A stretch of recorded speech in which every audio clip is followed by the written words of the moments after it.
Good morning everyone, কেমন আছো তোমরা? আশা করি তোমরা সবাই ভালো আছো। আমি তো খুব খুব ভালো আছি। এটা হচ্ছে আমাদের দার্জিলিংয়ের ডে 2।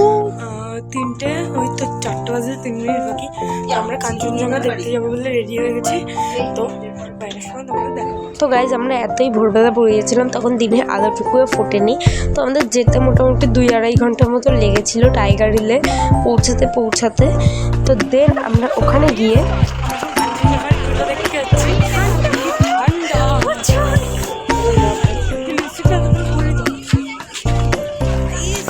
তো গাইজ ওখানে পুরো কুয়াশায় ভরা ছিল। আর দেন আমি খেয়ে নিই একটা কফি। আর ভিউটা গাইজ জাস্ট দেখো। আমাদের ব্যাড লাক ছিল আর শুধু সূর্য ওঠাটাই দেখতে পেরেছিলাম, সানরাইজটা, বাট আমরা কাঞ্চনজঙ্ঘা দেখতে পাইনি। তো গাইজ আমরা চলে আসি নিচে। তো গাইজ আমাদের নেক্সট লোকেশন ছিল হচ্ছে গিয়ে একটা বুদ্ধ টেম্পল।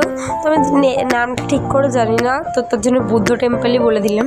তো ভিউ, আবার এই সুন্দর ভিউ দেখতে দেখতে চলে যাই আমরা হচ্ছে গিয়ে সেই টেম্পলটায়।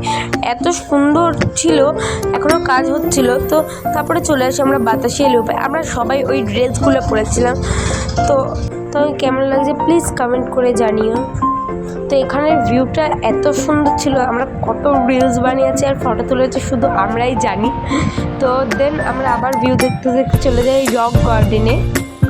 তো গাইজ এখানে ঝর্ণাগুলো কি থাকে ছিল, মানে পাহাড় যতগুলো, পাহাড় দিয়ে উঠছো আর একটা ঝর্ণা। তো তারপরে আমরা চলে আসি হোটেলে। তো আমরা লাঞ্চ করে নিই। তো দেন আমরা আবার রেডি হয়ে যাই। তারপরে আজকেও যাচ্ছি আমরা বিকালবেলা, তো গাইজ আমরা আগের ব্লগে আমি বলেছিলাম যে একটা সুন্দর ভিউ পাওয়া যায়, এখান থেকে একটা পাহাড় দেখা যায়।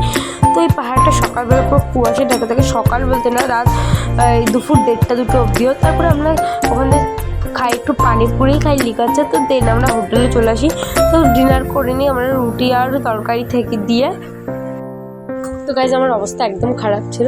তো আমি আজকের ব্লগটা এখানেই শেষ করি। দেখা হচ্ছে next. Tata, bye bye, love you all.